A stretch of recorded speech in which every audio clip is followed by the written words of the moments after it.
Antoine Tshisekedi Tshilombo, président de la République. État de siège à l'est de la République démocratique du Congo. Le Rwanda se dit favorable. Bien sûr. Mais le président rwandais a des propos qui choquent l'opinion de la République démocratique du Congo. Qu'avez-vous à dire au fait qu'il annonce qu'il n'y a pas eu de massacre à l'Est et que, par exemple, le prix Nobel de la paix n'est qu'un instrument aux mains de ceux qui l'ont couronné? Non, je disais d'ailleurs tout à l'heure à un de vos confrères que je n'ai pas de polémique à faire avec le président Kagame. Je n'ai pas à utiliser les médias pour répondre au président Kagame. J'ai d'autres voix et je les utiliserai pour lui parler.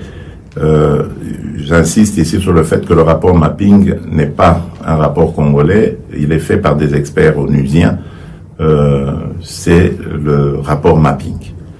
Nous, ce que nous avons à faire, c'est de ramener l'ordre, la sécurité et la paix à l'est du pays, de mettre fin à ce cycle de la mort de nos compatriotes et après aussi d'ouvrir une page de justice qui ira dans tous les sens, transitionnel ou pénal, peu importe.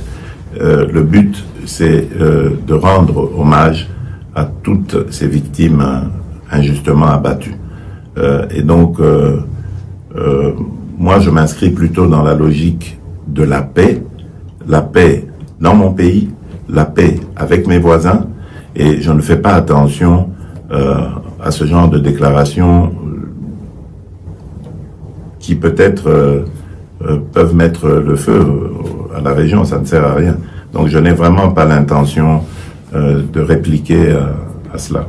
Mais le docteur Mukwege... Alors par rapport au docteur Mukwege, je le dis et j'insiste ici, c'est une fierté nationale. D'ailleurs, il tarde que l'on lui décerne une décoration valorisant son combat pour la réparation des femmes, son combat pour la restauration de la paix à l'Est, et il a toute ma confiance et toute mon affection. Ce n'est sûrement pas quelqu'un qu'on peut manipuler. Il est originaire de ce coin-là, il vit là-bas, près des victimes. Donc je crois que c'est quelqu'un qui est bien placé pour parler de nos populations. Donc il a toute mon affection et tout mon soutien. L'état de siège est décrété, Nord Kivu et Ituri. Certains se posent la question, pourquoi pas le Sud Kivu?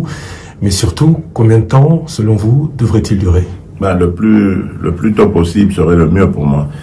Pourquoi pas le Sud Kivu? Mais tout simplement parce que la nature du conflit au Sud Kivu est différente de celle de l'Ituri et du Nord Kivu.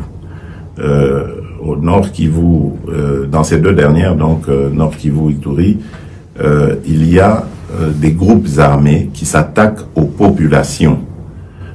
Et ce sont parfois même des groupes armés étrangers. Tandis que du côté du Sud Kivu, ce sont des conflits communautaires. Et donc la réponse, elle doit être différente. Là, on ne doit pas venir avec l'armée pour tirer sur tout ce qui bouge. On doit plutôt avoir une approche conciliante.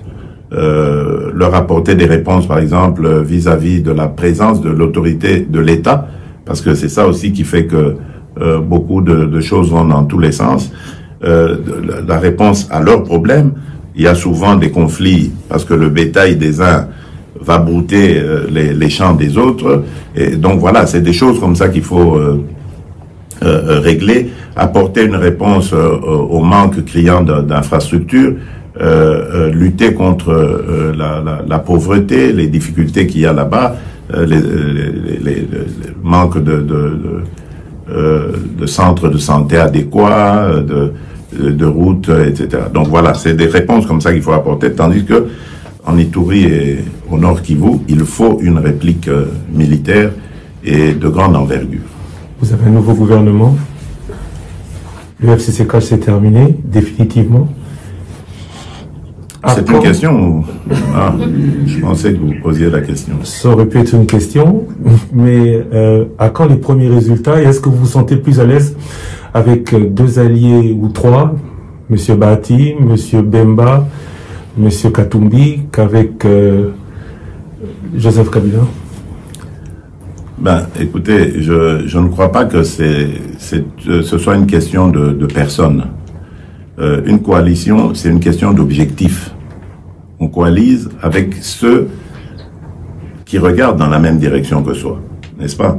Et à un moment donné, au moment de faire la coalition FCC-Cash, nous nous étions mis d'accord. Je vous rappelle que nous avons un programme commun. Et au moment de le dérouler, ce programme, il a commencé à y avoir des problèmes de crocs en jambes, etc. Je ne vais pas y revenir. Mais c'est ça qui a provoqué le divorce. Maintenant, nous avons de nouveaux alliés, et là aussi, nous sommes d'accord pour regarder dans la même direction. Sauf que là, c'est moi qui ai indiqué la direction. Ce n'est plus comme avant, où on était ensemble à indiquer la direction. Ici, je l'indique seul. Ceux qui m'ont rejoint sont totalement d'accord de regarder dans cette même direction et de faire un pas avec moi dans cette direction. Donc tant mieux. Et on jugera sur pièce le moment venu. Mais pour l'heure, on n'a pas à s'en plaindre. Vous êtes président de la République démocratique du Congo. Vous êtes aussi président de l'Union africaine. Les Congolais se posent la question de savoir quelle est la charge la plus importante. Les deux.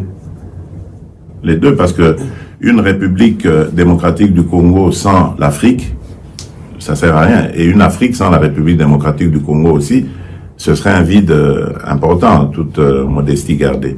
Donc, je veux faire de la République démocratique du Congo un moteur de l'Afrique. Et de cette Afrique, je veux en faire le continent de l'avenir, parce qu'on le dit, mais au lieu de continuer à le dire, moi, je veux le faire. En tout cas, y contribuer. Je ne dois pas être prétentieux pour dire que je serai toujours là, mais au moins, je vais contribuer à ce que l'Afrique devienne le centre du monde. Monsieur le Président Tshisekedi, je vous remercie. Merci. Ben d'abord, permettez-moi de vous le dire, je ne suis pas là pour répliquer à mon homologue. C'est quelqu'un avec qui j'ai de bonnes relations, je saurais comment passer le message autrement. Ensuite, je dirais que le rapport mapping, c'est quelque chose qui a été fait par des experts de l'ONU. Ce n'est pas les Congolais qui l'ont fait, ce ne sont pas les Congolais qui accusent, ce sont des gens objectifs qui ont fait ce rapport. Et ensuite, je dirais aussi que justice doit être faite pour toutes les victimes, toutes qui sont tombées, qui ont été arrachées à la vie au Congo et ailleurs dans la région. Et donc, pour moi, ce serait plutôt une attitude positive que le président Kagame aurait de collaborer à cela. Parce que à ce stade, il n'y a pas encore de condamnation. Donc, il faut se mettre au service de la justice. Et si ces gens qu'il défend sont innocents, la justice les innocentera. Quant à nous, à moi particulièrement, je tiens à ce que la paix et la sécurité reviennent dans mon pays, parce que je veux tourner cette page sombre de l'histoire de l'Afrique, qui est une honte de vivre en se regardant en chien de faïence avec ses voisins.